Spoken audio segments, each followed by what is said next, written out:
Hi, my name is Angelina Mitchell, and today I'm going to be talking about how to improve your diet. What do you think when you hear the word diet? More common than not, most people think of the word as something negative, as something that can put strain on your physical and or mental health. However, there are two different meanings of the word diet. The first definition is the action of controlling or restricting consumption of food or drink. This understanding of the word diet can steer people away from nutrition. With words like restrict and control, the meaning of diet appears to make one feel that their choices in food have power over them. What's more, if they break these restrictions, they feel as though they have failed themselves. So what's the second definition of diet? The second definition of diet is the food and drink consumed by an individual or group. Today, I want to share why a diet can be as simple as the definition states: no negativity, control, or restriction. The White House Challenge to End Hunger and Build Healthy Communities has agreed with this form of thinking and has partnered with Instacart to help provide more accessible and reliable resources of nutrition to its customers and our communities, including college students. I'm starting to become a dietitian and a college student myself. Therefore, this topic is very important to me and something that I wanted to share with everyone here today. Moving forward, we'll be talking about what dieting has done to deserve the negative association we claim it to have, in addition to some tips as college students on what you should do according to Instacart to improve your diet. Have you ever wanted to look a certain way and suddenly get the motivation to change your diet? Personally, I've seen and done this myself. However, here's the problem. In the world we live in today, we want things here, fast, now, otherwise known as instant gratification.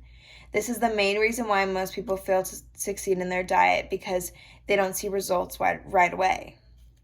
People go to the extremes to most likely lose weight, including fasting, juicing, and eating very low-calorie diets. Sometimes these are paired with extreme exercise plans in order to see results as quickly as possible. Have you ever heard of the show Biggest Loser? Recent data examining 14 participants in the Biggest Loser contest showed that they lost on an average of 128 pounds. Their baseline resting metabolic rates dropped from 2,607 calories a day to 1,996 calories a day at the end of the 30-week contest. This is important to note because lowering your metabolic rate means that one burns less energy when resting. 6 years after the show, 5 contestants regained almost all, if not more, weight than they lost, but despite the weight gain, their metabolic rate stayed low. Proportional to their individual weights, the contestants were burning a mean of 500 fewer kilocalories a day than would be expected for people their sizes. These fast-acting, extreme diets that these contestants were put on are the main reason why the word diet has such a bad rap to its name. They were not sustainable and ended up harming them more than their previous diet did before, and although they saw big changes within the short 6-month period of time, the results did not last in longevity. In order to have long-term results, you need to have sustainability. Furthermore, building habits so that your brain automatically makes those choices subconsciously. Did you know that once we reach adulthood around the age of 25, our brain stops naturally forming new neural pathways, and our habits, biases, and attitudes become more set in stone and much harder to change?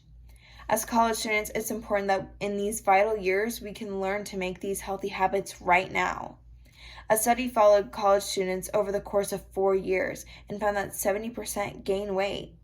And by the end of the study, the number of participants classified as overweight or obese increased from 18% to 31%, which is about 1 in 3 students. Like we discussed before, a diet is simply what you eat on a daily basis. So before you freak out after hearing these statistics and make drastic changes to your eating habits, think to yourself, what makes up the majority of my diet and what am I missing, or what do I need to manage?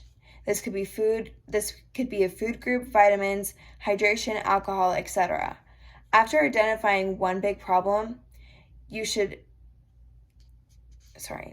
identifying one big problem you see constantly in your diet, I challenge you to change that for 1 month. After identifying one big problem you see constantly in your diet, I challenge you to change that for 1 month. Whether that is eating more vegetables every day or as simple as drinking more water every day, Do this for 1 month and you will start to create that good habit and therefore sustainability. After this habit has been sustained, find something else that you want to change and do that for a month. The important thing is to not overwhelm yourself with too many changes.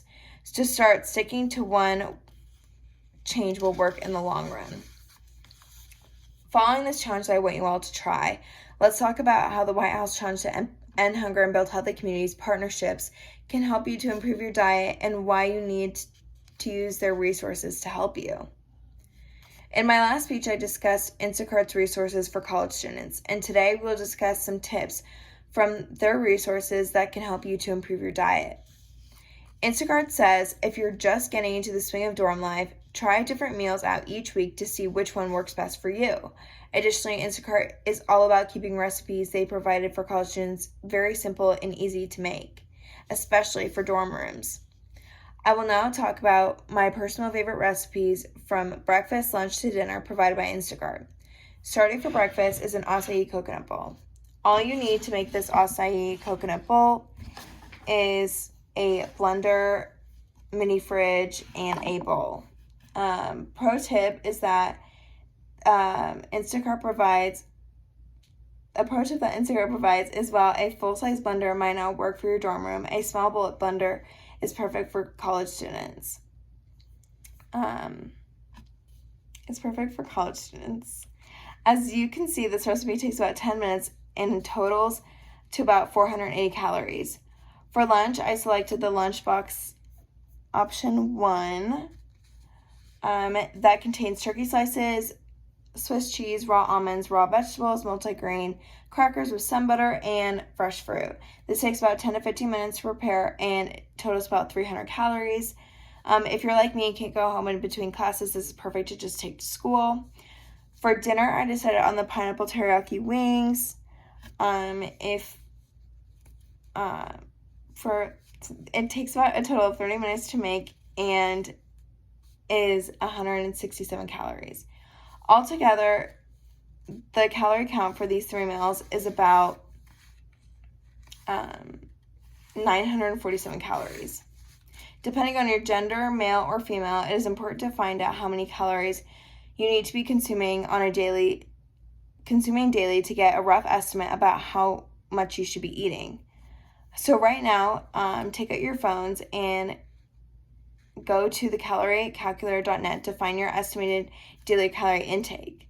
For me, it shows that with my height, weight, and activity level, it's estimated that I should be eating about 2,022 calories a day to maintain the current body weight that I have. So back to these meals that I chose. With a total of 947 calories, I'm able to make sides to these dishes, eat a snack in between classes, and maybe make a healthy dessert. The most important thing overall is to understand what your body needs and listen to your body's wants. So as you leave class today, I want you all to really think about the one thing that stands out to you in your diet and change that. Do this for 1 month and start to create these habits now before it gets harder to do so. To help use these resources provided by Instacart to help you and that not only provide recipes, but will deliver the exact ingredients you need to your door, dorms included. It's time for you to take your health into your own hands. The White House Challenge to End Hunger and Build Healthy Communities is not only helping our community, but as a whole, or our communities, but our college students. Don't wait for a doctor to tell you what you should be eating because you've developed a health condition. Make the decision today to give back to your body that has done so much for you. As college students, we are constantly focused on our future. When you leave today, think about how your future can be affected by the diet you have right now and make those changes today. Thank you.